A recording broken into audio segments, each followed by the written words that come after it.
The problem becomes we all think that other people care what we think. No one does. We're all selfish in that sense. Hi, everyone. Welcome back to the podcast. You listeners, welcome, welcome, welcome. For those of you who come back, welcome back. You've made it this far. Today, phenomenal podcast I have off of a discussion with a team member. It always starts like this. This was off of a conversation that I titled it, uh, I was afraid to ask for help. This is you've heard this before and you've said this before. All right. It's always easier to help others than it is to help yourself. Hands down. I think if you don't believe in that, I don't know where you're living. I don't know how you're living. But uh, recently, and I'm gonna do a podcast on this on weight loss and the journey and how it's helped understand what other people need and want. Anyways, so I was afraid to ask for help. This comes from a team member who said, I asked, what's the toughest part about this or your role as a clinician, um, as a team member? And they said, I just didn't want to fail and I didn't want to ask for help. And how does this apply to you as a clinician? As physical therapists, it's very easy to think that everything that you've done has been because of you and you don't need anybody else because you've made it this far. And if you don't know it, you'll just look it up on your own. You'll just do a podcast. You'll do a real quick CEU course. You don't want to look dumb in front of your coworkers. You don't want to look dumb in front of your employer. And you inherently fight it every time. You're like, oh, I want to know. Like maybe I should have done this. Maybe I should have. But you don't want to look vulnerable in front of other people. And so this team member, I said, hey, what what has been the hardest part? And he said, because I didn't want to fail. It's hard. I've been working hard. I've been doing these things, and I haven't been able to do them the best of my abilities because I just didn't want to ask for help. I didn't want to ask. And this is common. I see this in students. I see it in students that I've mentored. I've seen it in new grads. I've seen it in veteran PTs. We all do it. We're all human. And so uh, you have to understand. I created this graph. On the vertical axis, you've got hustle, and on the horizontal axis, you've got efficiency. And in undergrad, we all hustled, right? Like you just pushed through it. You just worked. You did it. You did great. And it wasn't necessarily about the efficiency. You were just trying to get it done because you're developing life skills, organization, building a calendar. No one depends on you. And that's a key factor. No one depends on you but yourself. So the reason why you can hustle is because it doesn't matter. It's just you. And efficiency doesn't really matter because you can pull an all-nighter. You can do, whatever. You can work on the weekends. You can do it whenever you want. It's on your calendar. No one depends on you. When you go into grad school or PT school, you have a lot more simultaneous work. And what I mean by that is, in a class, you're going to have like the introduction to the class. You're going to have a midterm, a midterm, and a final. So those dates. So if it's January, February, March, April, May. In February, you have a midterm. So for a lot of people, they might not study till the very end. But you don't have to think about midterm number 3 and 4 until you finish number 2 and 1, whatever that is. So that's sequential work. So I start the work for midterm number 1 this week. Once the midterm number 1 is done, you go to the next one. And in PT school, and especially in your career, you have simultaneous work going on. It's not just midterm 1, midterm 2. In a clinic, you see, depending on your format, you might see 6 people a day, you might see 22 a day. There's a lot of simultaneous work because the patient or client from yesterday needs a progress note, and then this one needs a progress note, and you have initial valuation coming up soon that's Medicare, and you have to do all this other stuff, or you have, even if you're in pro sports, you have 50 something athletes, 30 something athletes. This one needs, a surgical consultation, and you're writing documentation for this person, and this one needs a brace. So there's a lot going on at the same time. It's no longer sequential, it's simultaneous. So the hustle goes so far when it's about you. And when there's other people dependent on your workload, efficiency becomes very important because you have to be able to multitask. So in undergrad, you've got the high hustle, low efficiency. It doesn't matter, just get it done. As you go into PT school, now you have harder classes that demand more, so you can hustle, but now you have all this simultaneous work. Now you have to be a little bit more efficient. So you can't, your hustle has to try and stay high, but your efficiency also has to go up. And in reality, if you get good at this, your hustle starts to drop and your efficiency just gets level. It's just smooth. And as a clinician, you can't just hustle because there's a finite amount of time that you can see somebody. And so on the back end, you're reading books, you're listening to podcasts, you're doing CEU courses. That's still the hustle. And how you implement these is going to be on you. And I asked this question about, why don't you ask for help? Like, I'm here to set you up for success. That's my job. My literal job is to make sure that people are successful. That is it. That is my job. And that can be a clinician, that can be somebody at the front desk, it can be marketing, it can be operations, it doesn't matter. And in the PT side, I love to see PTs, well, anybody, any clinician, massage therapist, doesn't matter. It's just everybody grow. And I think that's what sets people up for success. And so I asked a simple question: why didn't you ask for help? Because I've been able to do it so far. How well have you been able to do it so far? With a lot of time. I said, did you work on this weekend? Yeah, absolutely. I worked on the weekend. Then that's your fault. If you would have just asked for help, you would have done this more efficiently, finished it on Friday. You can relax and enjoy your weekend. Why do I want to ask for help? Why? Because I didn't want to ask for help. Because I didn't want to look stupid. How many of us have said that at some point in our life? We're all shaking our head. Absolutely. And if you have really good mentors, and this person said this, they said, and I said, why didn't you ask? And he said, I don't look dumb in front of you. Do you think I would make you feel dumb? I said, no. And I said, why did you think that? She said, because I've had people make me feel dumb. So the person that you're asking this question, it depends. Yes, that's 100%. So my point to this is that you the hustle has to become efficiency at some point. You can't, I said this on the last podcast, what got you there won't keep you there. So if you've hustled your whole life to get into PT school, you've hustled to get to pass your test. You just slept. You just prepared for hours and hours and hours. Preparation's good, but when it comes down to it, and you're now all the simultaneous action is needed, and people are depending on you, the hustle, you'll literally dig yourself into a hole. You can't. You got to improve your organizational skills. You have to improve your forecasting, your planning. And if you're not doing those things, guess what? It'll all come crashing in at one point, and it always does. And it so happens it does it right when you're about to go on vacation. You got a new car, or you did something. You're planning to do something big. You're gonna get married. Everything comes crashing down. We've all felt that. Man, I'm ready to go on this weekend with my friends, everything else, and then your home plumbing, your apartment, water leaks, and then your car runs out of gas, or you get a flat tire, and then your partner breaks up with you all in the same week. You're like, how did this happen? You let it happen. You let all those things go,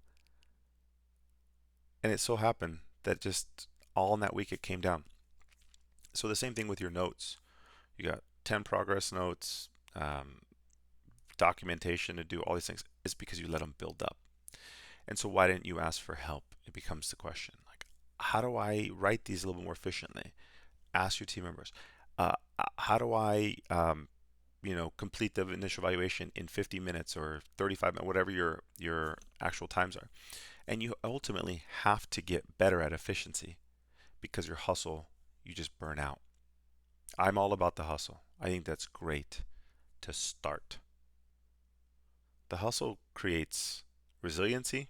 I think it's amazing. But the hustle ends at a certain time point and it becomes about efficiency. And the people who are efficient are the ones who are successful. You can hustle and be successful, but it's always dependent on you. And you have to be more efficient at some point where when other people depend on you, that you know how to do these things a little bit more efficiency with more efficiency, or else you're going to be doing things on the weekends, late nights, whatever it is. And if that's your personality, go for it. I'm just telling you, you got to ask for help at some point. And the reason why people don't want to ask for help is they don't want to appear vulnerable. And vulnerability is, um, I think it's an incredible characteristic or skill, or excuse me, a human skill quality. Being vulnerable is being okay in your own skin. And if you know that you're confident in yourself, you have no problem being vulnerable. No problem.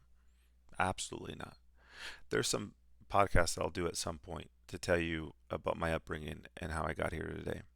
And I'll say that for another big podcast. But it's okay. You have to be vulnerable. You have to be okay saying that it's okay if other people know your areas of improvement or your areas of weakness that have helped you get here. I'll share one small thing. Um, I couldn't read or write in high school. And for some people, they're like, that's crazy. No way. Mm. It's amazing what you can do with people around you to help you along the way. And you got to be vulnerable saying those things. And if you're asking for help, that's just a small glimpse into how vulnerable you can get.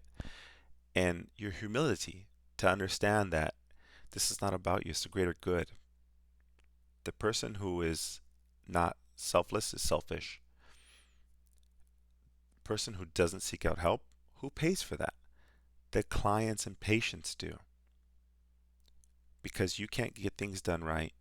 You don't know, you didn't want to look up, you know, you didn't document efficiently. The next person who sees them now doesn't have notes. They're backed up, and there's a trickle effect. You get the client who, or the patient who doesn't get a good service, and then you get the provider who now didn't know what to do, so they're just faking it till they make it. And it's all because you were selfish. You relied on hustle and not efficiency. And so I think that um, you got to be vulnerable, and you have to be able to find the people around you. And if there are some people who've made you feel dumb asking a question, I get that. I understand that. I've been in that position. I think the best way, if you were to ask me, how do I get those people to be more receptive when I ask for help? I think you beat them to the punch. I think you have a really good conversation on the front end and you beat them, right? And you're like, hey, I know you're going to say this is dumb, or I know that you say I should know this already, but I don't. And I'm coming to you because I want to learn how to get it done better and a little bit more efficient. I know in the past that you've told me I should know this. I'm still having difficulty and I would appreciate your help. And what that does is it makes them feel small because they realize that how important this is to you and how much you're struggling. And what that does is it allows them to now create a better relationship and mentorship opportunity. But what that does is it takes your willingness to admit and call them out and say, this in the past I've done this, and your responses have made me feel like I am not the smartest person on the planet, and I don't appreciate that. I really want to learn. And what they're going to do is they had no insight. No one had to probably give them that feedback, And that having that insight is massive for people in self-development. So by you doing that, you're actually developing them, and that's where they appreciate you. They're like, I had no idea. And you might have this in your personal relationships too. My wife and I go through this all the time. Um, Let me see. I'll share a personal one. If hopefully she doesn't listen to this episode. But we talk about that we need to have shared responsibilities in the house, and in order for us to be successful with our family. And she'd ask me, "Hey, can you help with insert project laundry?" Sounds good. Which part? Well, all of it. Well, which part? Separation, colors, how many loads, whatever it is. And in the past, we didn't have that conversation. She's like, "Well, why don't you do the laundry?" Well, you have a particular way. I just want to make sure it's good. Okay, got it. I just need clarification. Anytime you ask me something, I just need like full, like, what is it? What parts? Because I need help. And for me to ask her and say, hey, last time you told me to do that and I messed up and I didn't feel good about that. So can you tell me exactly which pieces you want? And that helps me. But I got to be okay saying, I need help. As an adult, I need help in direction on which piece and exactly how you want me to do that. And I think that's hard. When you're leading people and telling people what to do, um, as a clinician as well. Like, you're telling people to do things and they might feel stupid. Do you ever think about how you resonate with people and you say, hey, 3 sets of 10, 2 sets of 15, blah, blah, blah. And you did all this stuff and they're like, wait, how many days did you want me to do this? And you're like, seriously? I just told you that. Your same response is the one you don't like. They're asking for help. And it's hard for your patients and clients to ask for help too. Most people, think about this, most people who've gone to seek out help and they're in your office is because they were vulnerable. At some point, they had to say it to themselves, I don't know what to do and I need help. And then you have a group of people who are like, I'm good. I don't even need therapy. I can do it by myself. I have Dr. Google and Dr. YouTube. Those people, they just need time. They're going to break down. But understand, when they hit your office, there's a certain level of vulnerability that had to break before they hit that point. And you, as a clinician, as a healthcare provider, can't come off this way. So when I brought this up, I was afraid to ask for help. We've all felt that. But just know that you deliver it every day. And to put yourself in your shoes, I originally created this episode because I want you, the clinician, to grow, to be able to ask for help so you can succeed. But now, as we go through this podcast, I realize you, more than ever, are also the deliverer of that information, and you can make somebody feel small. And I think you need to realize that we, as uh, clinicians, forget that we're also consumers. And when we're a consumer and you're learning something brand new, you're learning to fix your car, change your oil, do things on your own, you feel small and you don't want to ask for help. Like, why would I go see another person? I'll just YouTube it. Get that. You're the same person. And finally, when you're like, uh, hey, you take it to a mechanic, you're like, hey, I tried to do this on my own. And the mechanic's like, I could tell. And you're like, thanks, man. I'm literally asking you for help. That's the same as your patients and clients coming to you. Just because they went to see the doctor and all this doesn't mean that they know. They had to be vulnerable to ask for help. So, in order for you to grow as a clinician, you have to ask for help. I tell my team members here all the time, just we have these reports and things that I just put it in. So I just put the question in. Don't worry, it's never going to be, I'm never going to make you feel stupid. I'm going to try never to do that. And know that it's fully confidential, and I just want you to grow. Everything we do is for the purest intent, and that's self-growth. You have to. You do that, you're gone. Like, your just brain space is gone. So you got to ask for help. You got to be vulnerable. And you do it out of fear. You fail to ask out of fear, out of the perception that people are going to think any less of you. Now, what if I said, so what? If you're comfortable in your own skin, it doesn't matter. This journey is about you, no one else. If you feel confident and comfortable in your own skin, your performance with your patients, your clients, your athletes, all of those now improve. Now, if you have, it doesn't matter if you have the best skill set and you don't have the best confidence, delivery is poor.